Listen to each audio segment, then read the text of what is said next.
원래 이 레위라는 이제 이름은 야곱의 그 세 번째 아들의 이름이죠. 그래서 창세기 29장 34절에 보면은 레위라는 뜻이 연합이라는 뜻이라는 것이 나와 있습니다. 그래서 이 레위기는 예수님의 피를 근거로 어떻게 하면 하나님과 연합하고 교제할 수 있는지를 잘 설명해 주는 내용이 될 겁니다. 그래서 창세기, 출애굽기, 레위기 이렇게 연결해 보면은 창세기에는 창조와 타락이 나와 있고 출애굽기에는 구속이 나와 있잖아요. 애굽에서 이스라엘 백성들을 건진 그 모습을 통해서 이 세상과 죄 가운데 있는 우리를 구원해 주신 것을 말한다면은 레위기는 예수님의 피를 근거로 하나님과 바른 연합과 바른 교제 가운데 걸어가는 것을 강조하는 것이 레위기서라고 할 수 있겠습니다. 그리고 이 하나님과 연합하고 교제하기 위해서는 피밖에 없다는 겁니다. 그래서 피 흘림이 없은즉 제사함이 없느니라. 생명이 피에 있으므로 피가 죄를 속하느니라. 레위기서에 피 얘기가 제일 많이 언급되고 있습니다. 그래서 이 레위기서 자체가 가히 피의 책이다. 이렇게 이제 말할 수 있겠습니다.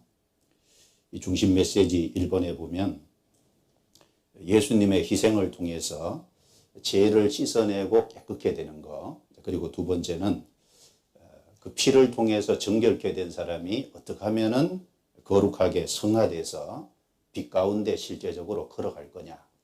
그래서 피를 통해서 죄를 정결케 하는 것이 한 가지 주제고, 또 한 가지 주제는 정결케 된 사람이 어떻게 하면 거룩하게 되고 어떻게 하면 성화돼서 정말 바르게 걸어갈 거냐. 그걸 이제 강조해 놓은 책입니다. 그리고 레위기의 기본 개요를 보면은 레위기 1장부터 17장까지가 일부라고 할 수 있고 18장부터 27장까지가 2부라고 할 수 있습니다.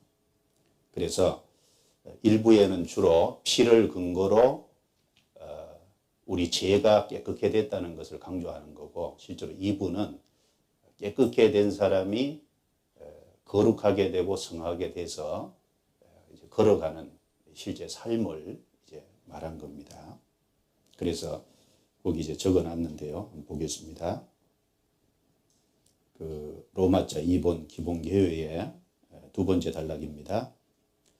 레위기의 제1부와는 다르게 제2부는 실제적인 하나님의 백성들의 도덕과 행위에 관계되고 있습니다.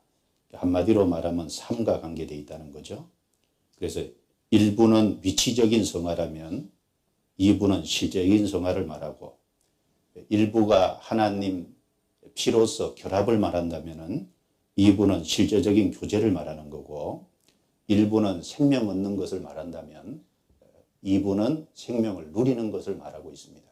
그리고 주님께 생명을 얻었으면 그 생명을 삶 속에 누려야 될 거 아니에요. 그리고 1부는 하나님과의 올바른 입장에 있다는 위치를 뜻하는 것이라면 2부는 실제로 교제 가운데 친밀한 상태를 이제 상태에 있는 것을 말하는 겁니다.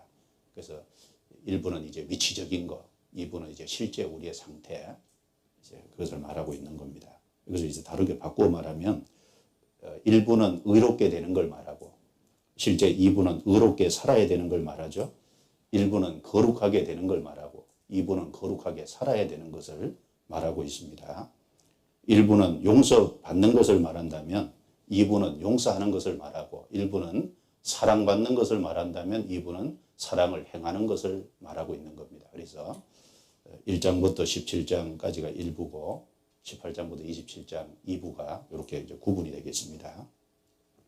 그래서 그 밑에 간단한 개요에 보면 1장부터 17장까지는 교제의 근거인 희생, 예수님의 피를 강조하고 있고, 그 다음에 18장부터 27장까지는 예수님의 피로 깨끗하게 함을 받은 사람이 실제 삶 속에서 걸어가는 가운데 실제 죄에서 구별되는, 실제 하나님이 싫어하는 모든 죄에서 분리되는 것이 2부에서 이제 이야기하고 하는 겁니다. 그리고 이제 일부 내용 속에 1장부터 7장까지는 5제사법이 나오고, 그 다음에 8장부터 10장까지는 제사 제도에 대한 것이 나옵니다. 그리고 11장부터 16장까지는 이제 백성의 정결에 관한 규례가 나옵니다. 어떻게 하면 백성이 깨끗하게 되는지.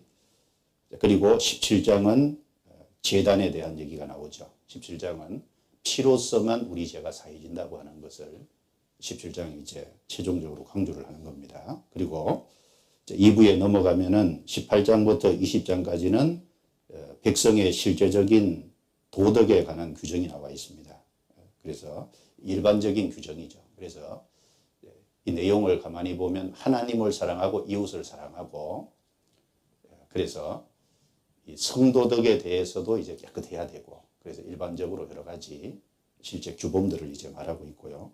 21장부터 22장까지는 제사장에 대한 규정이 나오고, 그 다음에 23장부터 24장은 각종 절기에 대한 것이 나오고 있습니다. 그리고 25장, 26장은 가나안 땅에 들어갔을 때 가나안 땅에서 있을 안식년과 희년, 그리고 가나안 땅에 들어갔을 때 순종하면 축복을 받고 불순종하면 저주받는, 우리 전도집회 얘기할 때 레위기 26장 자주 거론하잖아요. 그래서 25장, 26장은 광야에서라는 것보다 가나안 땅에 들어갔을 때 이제 그걸 이제 기준으로 말하고 있습니다. 그리고 마지막 27장은 서원에 대해서 이제 말씀을 하고 있습니다. 자, 레위기 1장을 한번 넘겨보죠. 레위기 1장.